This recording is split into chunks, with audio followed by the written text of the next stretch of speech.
इसमें कुछ भी अप्रत्याशित नहीं है। धनखड़ जिस तरह से बीजेपी के नेता के तौर पर काम कर रहे थे, उसे ध्यान में रखते हुए पार्टी के शीर्ष नेता ने उनको इनाम के तौर पर उपराष्ट्रपति का पद देने का फैसला किया है। जब इस शख्स के नाम का ऐलान देश के अगले उपराष्ट्रपति के उम्मीदवार के तौर पर हुआ तो बयान कुछ इस प्रकार सामने आए। हम बात कर रहे हैं जगदीप धनखड़ के बारे में, जिन्हें बीजेपी ने अपना उपराष्ट्रपति उम्मीदवार घोषित किया है। नमस्कार, मेरा नाम है प्रशांत कौशिक और आप देख रहे हैं नजर टुडे। कौन है जगदीश धनखड़, जिनका नाम बीजेपी के द्वारा सामने लाते ही बयानों का बौछार चालू हो गया। वो बयान जो कुछ धनखड़ के पक्ष में गिरते हैं और कुछ उनके विरोध में। राज्यपाल के तौर पर शपथ लेने के बाद से ही राज्य सरकार और सत्तारूढ़ तृणमूल कांग्रेस के साथ विभिन्न मुद्दों पर टकराव का जो सिलसिला शुरू हुआ, वो हाल में महुआ मोइत्रा के काली विवाद तक जारी रहा। यही वजह है कि शनिवार शाम जब उपराष्ट्रपति पद के उम्मीदवार के तौर पर उनके नाम का ऐलान किया गया तो राजनीतिक हलकों में किसी को ज्यादा हैरत नहीं हुई। तृणमूल कांग्रेस के वरिष्ठ नेता ने नाम न छापने की शर्त पर कहा, इसमें कुछ भी अप्रत्याशित नहीं है। धनखड़ जिस तरह से बीजेपी के नेता के तौर पर काम कर रहे थे, उन्हें ध्यान में रखते हुए पार्टी के शीर्ष नेता ने उपराष्ट्रपति पद देने का उन्हें फैसला कर लिया है। धनखड़ ने शनिवार शाम को ही पीएम नरेंद्र मोदी से मुलाकात की थी। उसके बाद से ही उन्हें उपराष्ट्रपति पद का प्रत्याशी बनाए जाने को लेकर अटकलें तेज हो गई थी।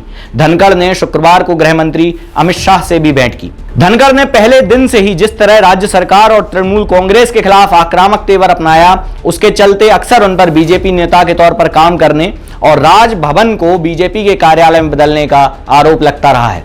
शुरुआत में तो मुख्यमंत्री ममता बनर्जी के साथ उनके रिश्ते ठीक ठाक से रहे।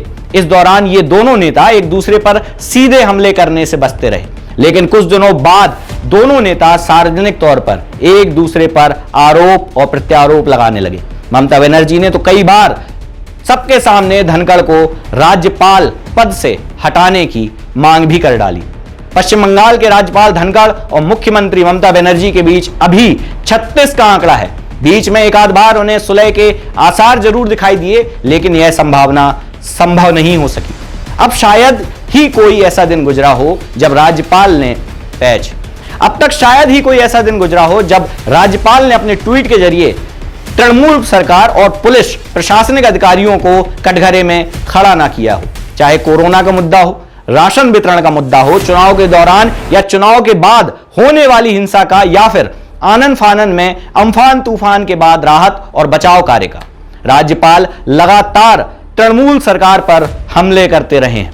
नौबत तो यहां तक पहुंच गई थी कि ममता ने एक बार धनखड़ को ट्वीट पर ब्लॉक तक कर डाला था, लेकिन यह नाराजगी स्थायी नहीं रही। अभी तक इसी सप्ताह दार्जिलिंग में राज्यपाल ने ममता और असम के मुख्यमंत्री हिमंता बिस्वा शर्मा के साथ चाय पीते हुए एक तस्वीर अपनी पोस्ट कर डाली थी। पश्चिम बंगाल के भाजपा नेताओं ने धनखड़ के नाम पर ऐलान से खुशी जताई है। पूर्व प्रदेश अध्यक्ष तथागत राय कहते हैं, मैं इस खबर से बेहद खुश हूं। धनखड़ एक लड़ाकू व्यक्ति हैं जिनकी रीढ़ की हड्डी बहुत मजबूत है। तृणमूल कांग्रेस ने फिलहाल इस मामले पर कोई भी औपचारिक टिप्पणी नहीं की है। पार्टी के प्रवक्ता कुणाल घोष ने कहा कि फिलहाल मैं इस बारे में कोई टिप्पणी नहीं करना चाहूंगा। हालांकि तृणमूल कांग्रेस के सांसद सौगात राय ने सवाल किया कि भाजपा का अल्पसंख्यक चेहरा कहां गया। एक सवाल के जवाब में उनका कहना था कि अब धनखड़ राज्यपाल नहीं रहेंगे, ऐसे में रोजाना बेवजह सरकार को कटघरे में खड़ा करने वाला सिलसिला ही थम जाएगा।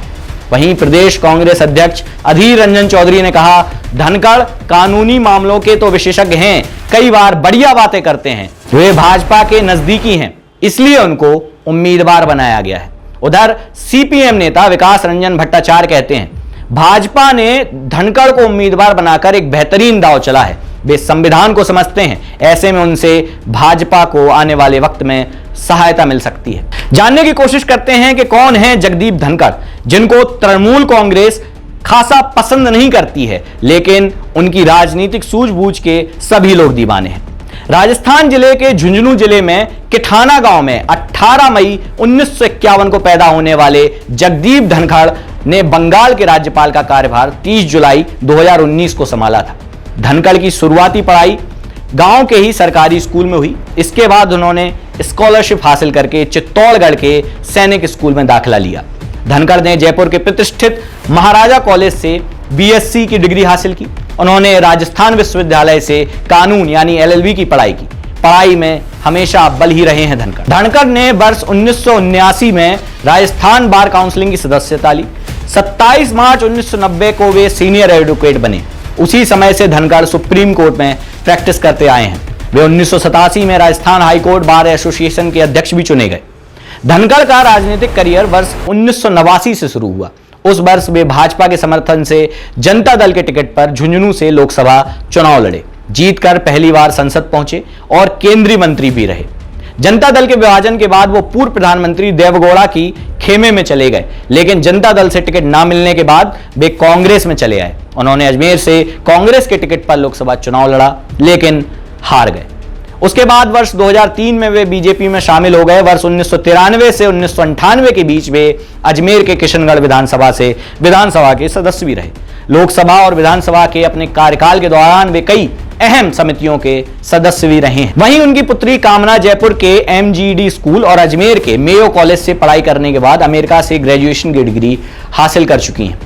इस बार उपराष्ट्रपति पद का चुनाव 6 अगस्त को होना है। नामांकन की अंतिम तारीख 19 जुलाई है। मौजूदा राष्ट्रपति वेंकैया नायडू का कार्यकाल 10 अगस्त को खत्म हो रहा है। नए उपराष्ट्रपति 11 तारीख को शपथ लेने वाले हैं। जगदीप धनखड़, जिनको बीजेपी ने उपराष्ट्रपति पद का उम्मीदवार बनाया, बंगाल पहुंचते हैं। बंगाल पहुंचते ही तृणमूल से रिश्ते इस कदर खराब होते हैं कि वहां की मुख्यमंत्री ममता बनर्जी उनकी नाम का सिफारिश करती हैं कि इस व्यक्ति को राज्यपाल या उपराज्यपाल किसी भी प्रकार के पद को संभालने का दायित्व नहीं है। बैरिस्टर रहे, लॉ की पढ़ाई करी, लॉ की पढ़ाई करने के बाद बीजेपी में शामिल हुए, फिर कांग्रेस का हाथ थामा और फिर से बीजेपी के उम्मीदवार के तौर पर उपराष्ट्रपति पद पर अपनी दौड़ को सफल बनाने की कोशिश में जगदीप धनखड़ जुड़े हुए हैं। विवादों से गहरा नाता रहा, लेकिन अब देखना यह दिलचस्प होगा कि जिस प्रकार से बीजेपी ने जगदीप धनखड़ को अपना उम्मीदवार घोषित किया है, वो उपराष्ट्रपति की कुर्सी पर काबिज होने में कितना सहज महसूस करते हैं। ऐसे ही तमाम वीडियो को देखने के लिए देखते रहें नजर टुडे। वीडियो अच्छा लगे लाइक करें, शेयर करें और सब्सक्राइब करें अपने फ्रेंड्स और फैमिली के साथ। बहुत बहुत धन्यवाद।